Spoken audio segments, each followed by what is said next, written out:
Psychosis, hearing voices or seeing things that aren't there. Psychosis or schizophrenia.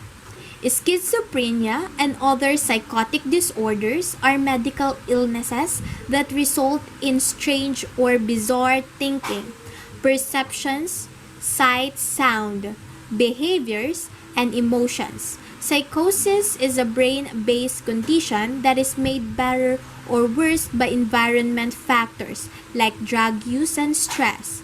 Children and youth who experience psychosis often say something is not quite right or can't tell if something is real or not real. It is an uncommon psychiatric illness in young children and is hard to recognize in its early phases. The appearance of symptoms of psychosis before age 12 is rare, less than 1/60th as common as the adult onset type. But studying these cases is important for understanding this disorder. For those who might develop psychotic disorders or schizophrenia as adults, adult onset, it is not uncommon for them to start experiencing early warning signs during puberty or adolescence. The period of time when an adolescent experiences the early warning signs of psychosis is called prodrome. During this time, youth recognize that their experiences, hearing or seeing things that are not there, are strange or concerning. They may not easily admit these problems unless asked. Being aware of the early warning signs and offering support is crucial. Childhood onset. Most children with schizophrenia show delays in language and other functions long before their psychotic symptoms, hallucinations, delusions, and disordered thinking appear. In the first years of life, about 30% of these children have transient symptoms of pervasive developmental disorder, such as rocking, posturing, and arm flapping. Childhood onset of psychosis may present with poor motor development, such as unusual crawling, and children may be more anxious and disruptive compared to those with later onset. It is especially important to pay attention to sudden changes in thoughts and behaviors. Keep in mind that the onset of several of the symptoms, and not just any change, indicates a problem that should be assessed. The symptoms should not be due to recent substance use or another medical condition.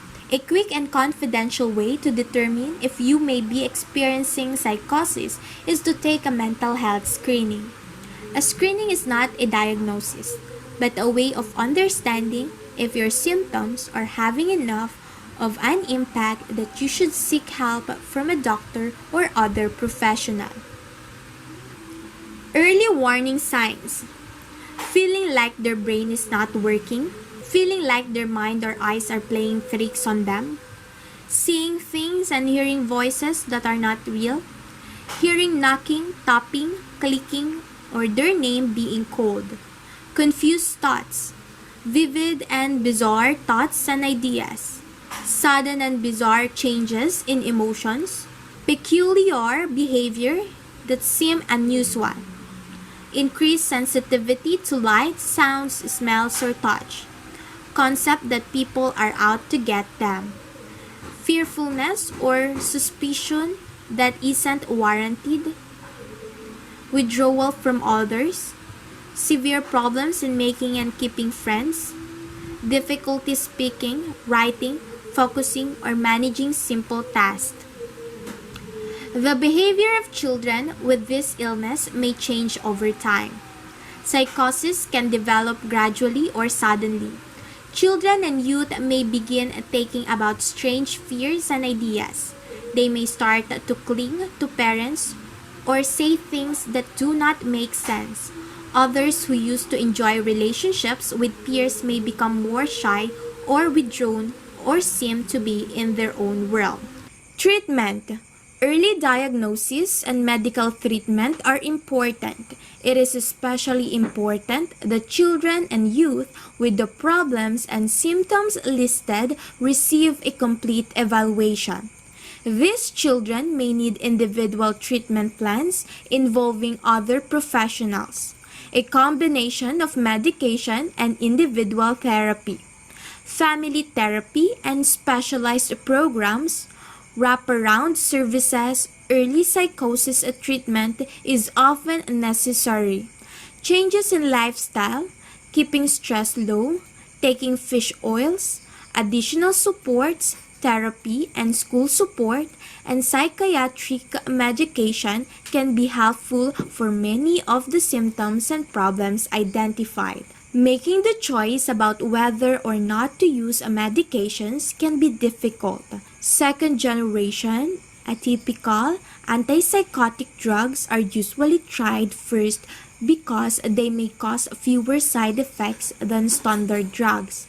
Serious side effects of second generation antipsychotic drugs can include weight gain, diabetes, and high cholesterol.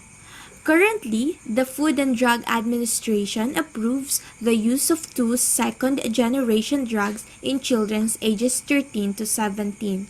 Risperidone, Risperdal, and aripiprazole, Abilify. Parents need to ask their family physician or pediatrician to refer them to a child and adolescent psychiatrist who is specifically trained and skilled at evaluating, diagnosing, and treating children with schizophrenia. Suicide. Thoughts of death or dying.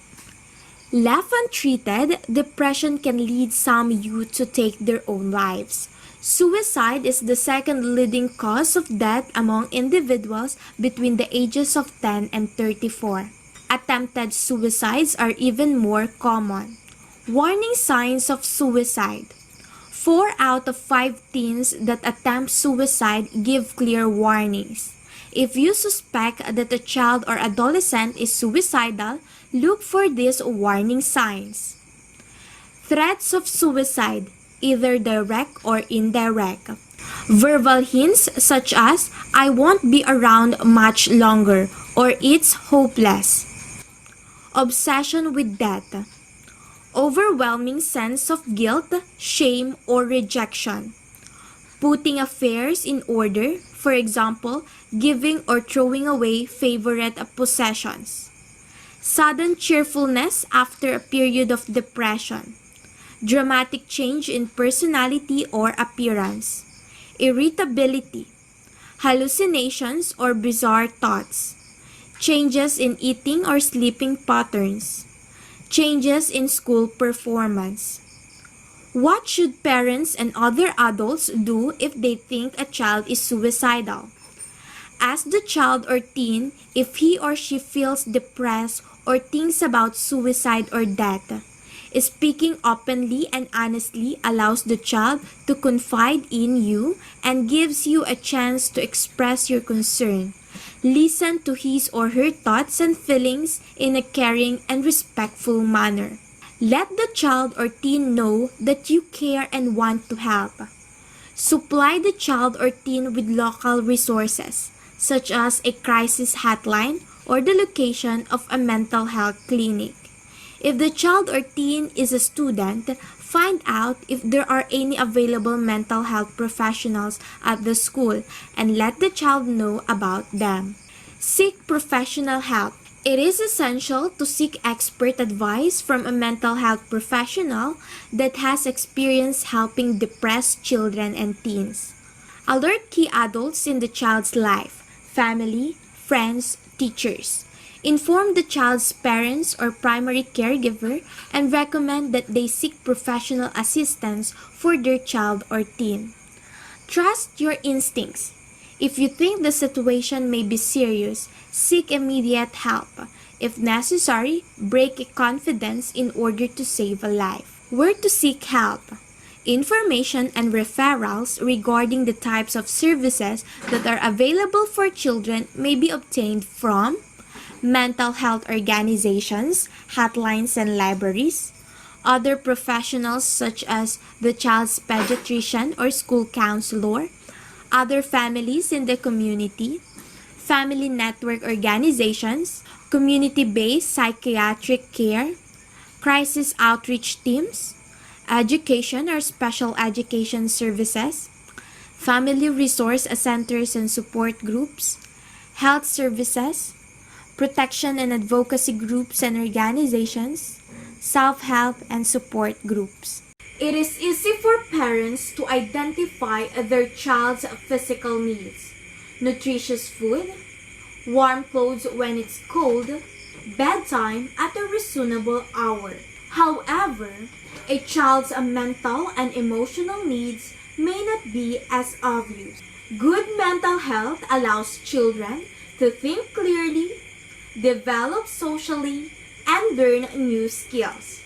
Additionally, good friends and encouraging words from adults are all important for helping children develop self-confidence, high self-esteem, and a healthy emotional outlook on life. Thank you for listening. For more related videos about this topic, don't forget to subscribe to my channel. Bye!